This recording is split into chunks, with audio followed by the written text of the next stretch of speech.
New জার্সিতে বিশ্বকাপের group পর্বের লড়াইয়ে ব্রাজিলের সাথে 1-1 গোলে ড্র করেছে মরক্কো, এ খবর তো সবারই জানা।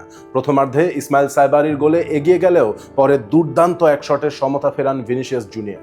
ম্যাচ জুড়েই মরক্কো মানসিক ও শারীরিকভাবে সমান তালে লড়েছে। তবে এই ম্যাচে খুব ইন্টারেস্টিং একটা ঘটনা ঘটেছে। যখন 65 মিনিটে মরক্কো ডাবল পরিবর্তন আনে এবং সামির এল মুরাবেত ও শেমসুদ্দিন তালবিকে মাঠে নামায়, তখন মাঠে থাকা মরক্কোর 11 জন ফুটবলারের সবাই জন্মেছিলেন দেশের বাইরে।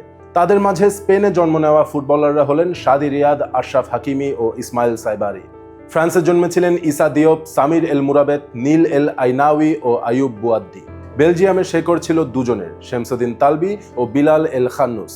গোলকিপার ইয়াসিন বুনুর জন্মভূমি কানাডা, আর নেদারল্যান্ডসে জন্মেছেন নুসাইর মাজরাউই।